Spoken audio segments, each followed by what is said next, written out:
My name is Raymond Johnson, and I'm turning 28 this year.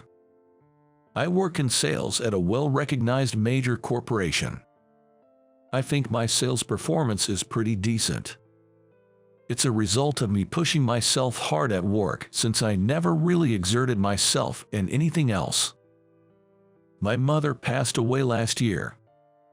My father left because of divorce when I was too young to remember him.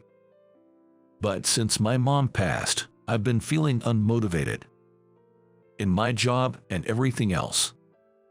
Every day feels like I'm just going through the motions at work after breaking up with my girlfriend. In the midst of this, something happened. Raymond, the section head wants to see you in the office.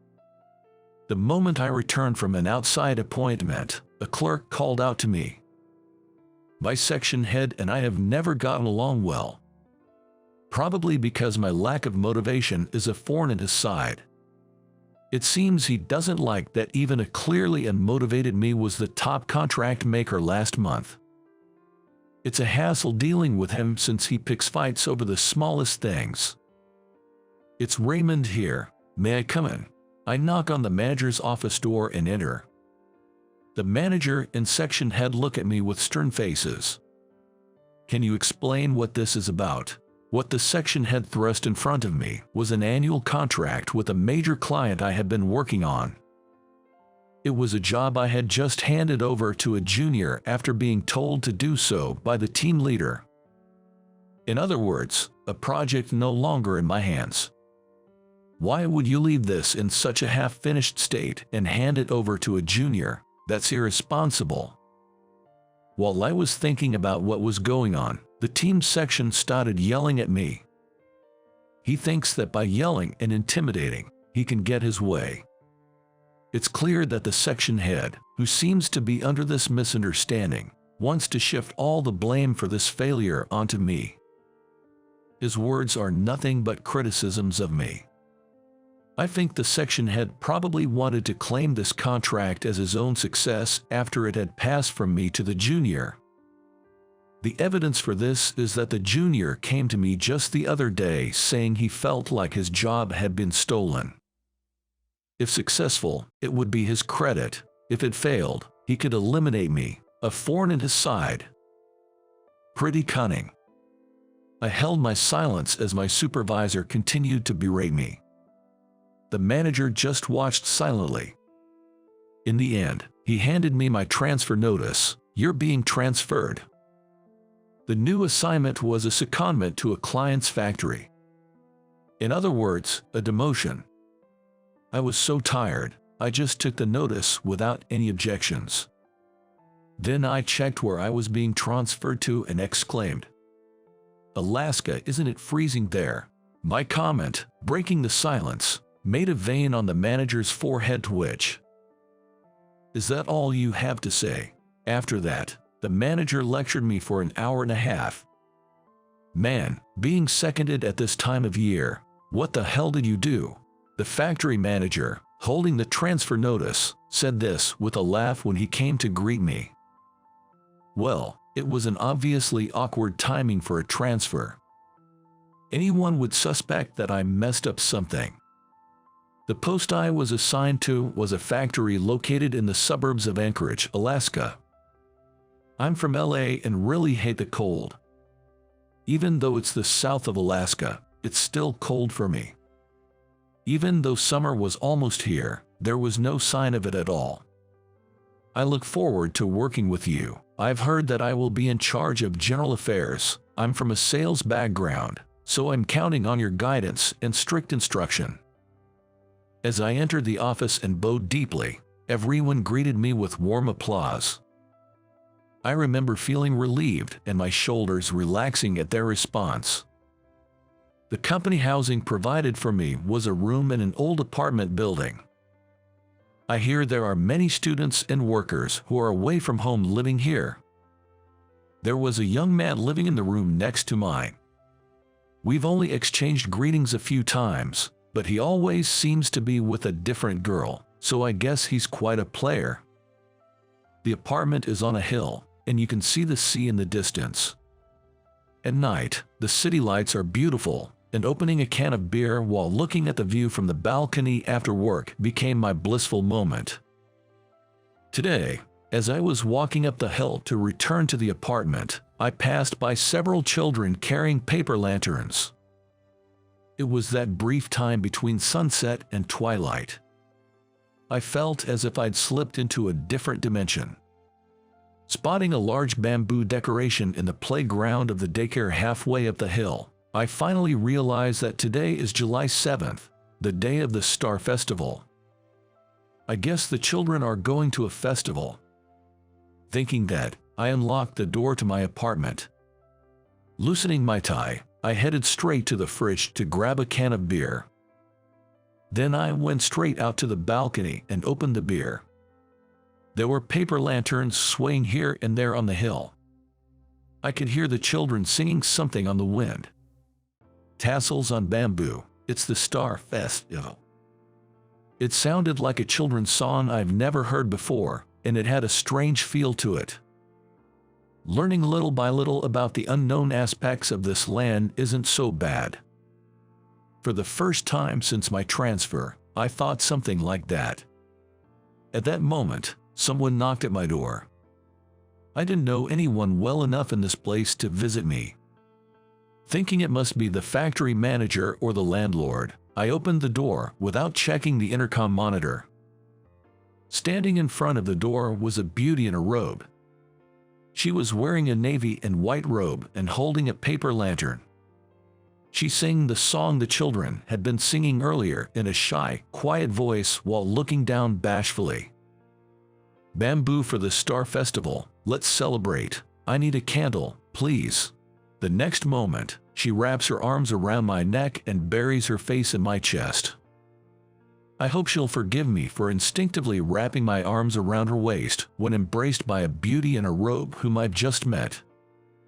"I want more than just a candle, I want your best," she whispers in a slightly husky voice, and I'm taken aback. But she's definitely not someone I know. For her honor, I had to say something, and I called out, "I think you've got the wrong guy." My voice ended up being louder than I intended, but I was nervous too, so I hope she'll forgive me. "Aren't you, Jack?" Startled by my voice, she lifted her head and for the first time, really looked at my face. No, I'm Raymond," I responded with a wry smile. Apparently, she mistook me for her boyfriend. Her face turned beach red in an instant. From this close, I could see the long eyelashes outlining her wide-open eyes tremble. I'm so sorry. It seems like I've made a mistake." She quickly detached herself from me. Just at that moment, the door to the adjacent room opened and a cheerful couple, entwined at the waist, emerged. The young woman called the man Jack. At that point, I understood the situation. The beauty in a robe froze at the sight of the two of us. As the man began to turn his face towards us, she slipped into my apartment's entrance to escape his gaze. Pushed by her momentum, I fell back into my own front door. What a twist of fate. I found myself toppled over, trapped under a beauty at the front door. In this state, I silently waited as the sounds of footsteps from the adjacent room faded away. Eventually, the sound of an elevator door opening followed by the pitter-patter of children's feet overpowered the previous pair's footsteps. Gently pushing off her soft body, I asked, "Are you okay?" The beauty in a robe, her face a-daze, pulled away from me and sat on the spot. Her side profile was somewhat sad, but beautiful. "I'm sorry. I not only made a mistake but also caused this inconvenience. I was really trying to surprise him." She tightly gripped her robe and lowered her head, repeatedly apologizing to me. A single tear dropped onto the back of her clenched hand. Wanting to comfort her, I reached out to touch her shoulder, but just then, the half-open front door swung fully open. "Star wishes on bamboo during the Festival of Star. Let's celebrate. Gimme a candle, eh?" There stood children in robes, each carrying a lantern. Singing a festive song, They reached out their hands. The beauty in a robe said, all right, pulling out candies from a plastic bag she held and handing them to the kids. With candies in hand, the children joyfully ran off towards the next house. It felt strangely like Halloween, and I just blankly watched the scene unfold. Is this something like trick or treat? I asked the beauty in a robe, who had been seeing off the children. The beauty in a robe looked at me in surprise. Then, as if understanding, she muttered softly, "You're not from around here. This is a candle collection event. On the day of the Star Festival, kids go around houses like this to get candies. It seems they used to really get candles back in the day, but now, the kids are more interested in candies." As she said this, she extended her hand towards me. With her help, I finally managed to get up. I'm embarrassed. I tried my best, but it didn't work out. She said this with a slightly relieved expression on her face. I've been told that I'm not cute since my high school days, so I tried a little. Pretty dumb, right? The beauty in a robe seemed to be one of the neighbors. I kind of knew there were other women, but I thought maybe he might choose me. I felt a pang of sadness and wanted to comfort her, but I couldn't find the right words. In response to my silence, she gave a faint smile. Afterward, she apologized to me numerous times and left a plethora of candies in my hands as a gift. I should have asked her name. As the elevator doors closed with a soft chime, I felt a tinge of regret. I saw the beauty in a robe again a week later. When she appeared at the factory office, she looked so different from before that at first, I didn't realize it was the same person. I'm Alice Mitchell, the consulting attorney. Dressed in a black suit with high heels. The understated yet well-done makeup suits her perfectly. When she wore a robe, her lips were a cute pink, but now they're painted a calm beige. Thank you for the other day. I had to do a double take when she whispered in a voice only I could hear. It seems that she is the legal advisor for this factory. She's a female lawyer who owns a law office near the company houses, and, according to the factory manager, she's very competent. Surprised by the unexpected reunion, Alice said to me, I wanted to apologize for the other day. You already know our friend Alice. Please listen. Alice has always had bad luck with men. Recently, she's been smitten with a young man. The factory manager, who has known Alice since she was a child, started to gossip about her personal life. Panicked, Alice silenced the manager by covering his mouth with her hand. You don't have to talk about that. Pouting at the factory manager, Alice looked a bit like a young girl. I decided to take her up on her offer of an apology. We agreed to have dinner and exchange contact information. I realized this was the first time I had exchanged personal contact information since arriving here. Thinking about our first meeting makes me want to laugh. She probably saw that on my face. Alice, who was discussing work, warned me with a glance, saying don't. I gave her a got it look in response. It felt like we were having a secret conversation, and my heart was pounding unusually hard. Later, my dinner with Alice ended in an argument. At first, the atmosphere was good. We were at a nice Western restaurant near the harbor, and everything was going smoothly until we had a little wine. As the meal was nearing its end, I think we were both getting drunk. I'm not good at alcohol. I don't think I have a bad temperament when I'm drunk, but I do tend to let my true feelings show a bit. Do you like younger men? When Alice told me she had broken up with that boyfriend, I impulsively asked her that. For a moment, it felt like the temperature of the atmosphere surrounding our table dropped by about 2 degrees. Despite my tactless question, Alice smiled with adult composure. What a rude man, to ask something like that.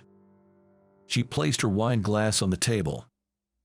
Does age matter in love? But the guy next door, he's a college student, isn't he? You're around 35, right, Alice? Isn't that a bit risky?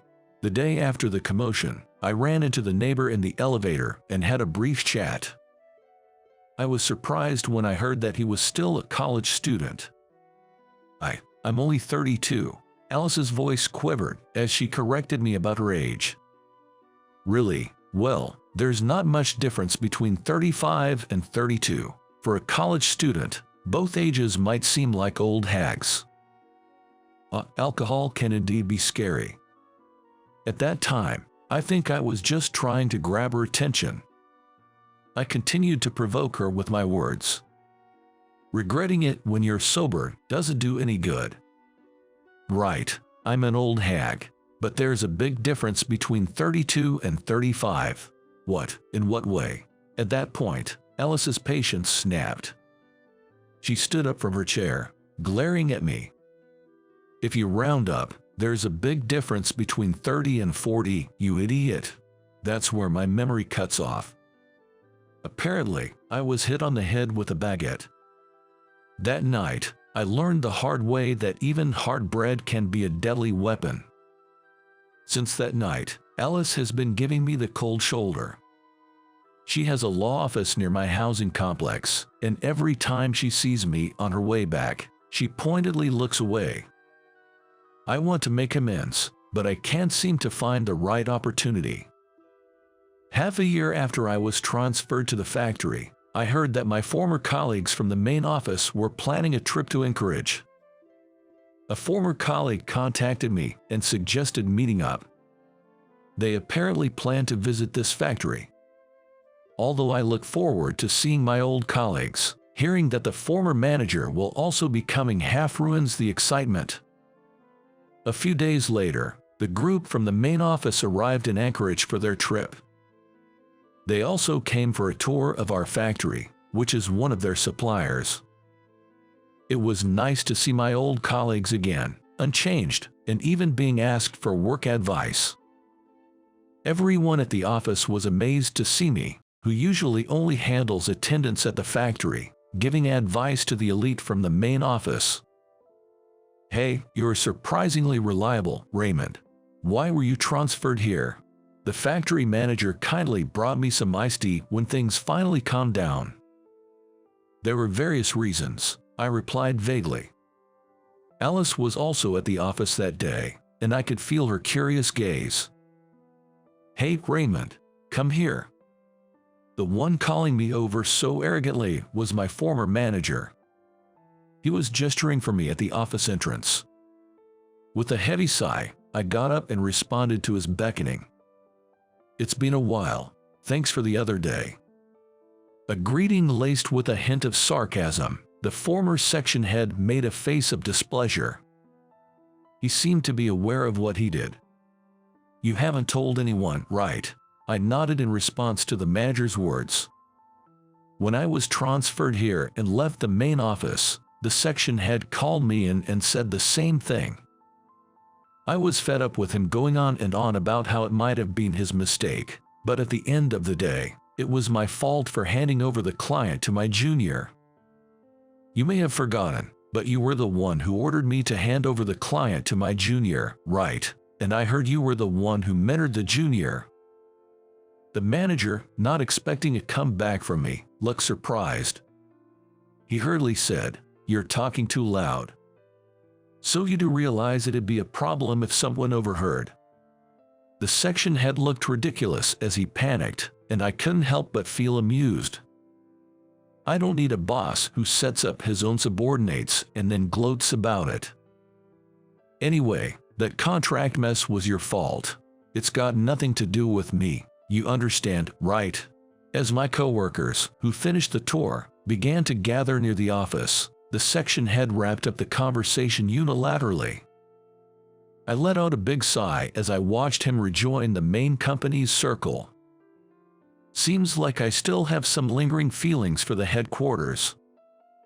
Reconnecting with old colleagues and being stimulated probably contributed to that. There was a part of me that felt sad about not being able to return to that circle. I didn't mean to listen, but Alice stood behind me and seemed to have been there for a while. She seemed to have overheard my conversation with the section head. "Still," she said, "mistakes should be corrected. It's all in the past. I've come to terms with it." I didn't want to deal with this issue again, so I made a non-committal reply. Alice looked at me with a troubled expression. After studying my face for a moment, she let out a small sigh. "Do you realize what kind of face you're making? It's like you're unbearably sad. Why don't you be honest? I don't want to see that face of yours, Raymond." I hurriedly touched my face as Alice pointed it out. I felt embarrassed to have been seen in that state. Pretending to have given up while still having regrets is the most uncool thing. I'm really uncool, pretending not to have any lingering feelings. As I covered my trembling mouth with my hand, I admitted my true feelings to Alice. I felt like I couldn't lie to her. "It's not uncool. It's not shameful not to give up on what you want. Let's reclaim your place. I'll help you." Alice said those encouraging words while looking straight into my eyes. "Thank you." As I bowed my head, she replied, "Leave it to me," with a smile. Then began a series of hectic days. With the cooperation of my old colleagues, I collected evidence of the manager's wrongdoing. It turned out that not just me, but other colleagues had also been blamed for his mistakes or had their achievements stolen. The accusations kept piling up. We sought out every illegal aspect.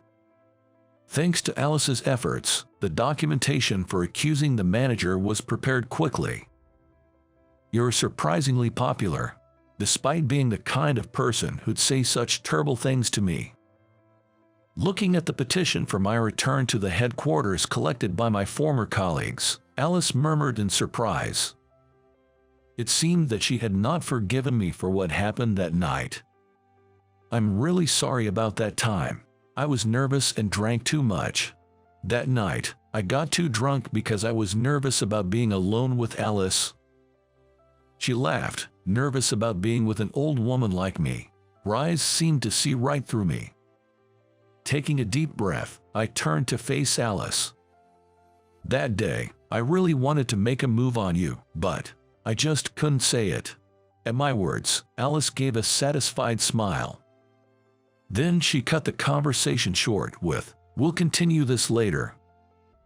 It seemed my confession had fallen on deaf ears. Then, the accusation at the head office was successful. As soon as I contacted Alice, she kept repeating "I'm glad" with obvious joy. Now I can return to the head office. That's good news, isn't it? I could hear a hint of sadness in Alice's voice coming from my phone. With that, I made up my mind. I decided to jump on the last flight to Anchorage.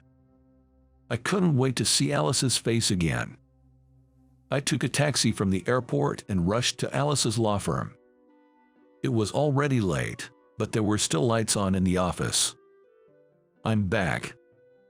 When I opened the door to Alice's law firm, she was working overtime by herself. "Oh, you're back already. Congratulations on your return to head office. When are you going back?"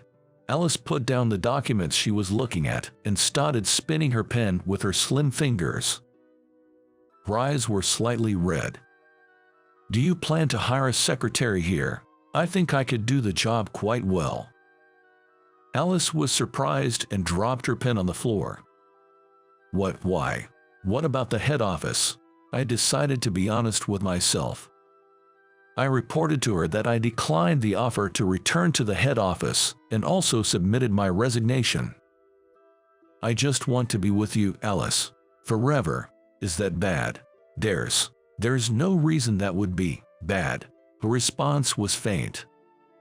For the first time in my life, I realized the importance of being true to myself, and I think she taught me that. Struggling to achieve the future you desire is nothing to be ashamed of. "Oh, but I can't hire you here. Send your resume to the factory manager."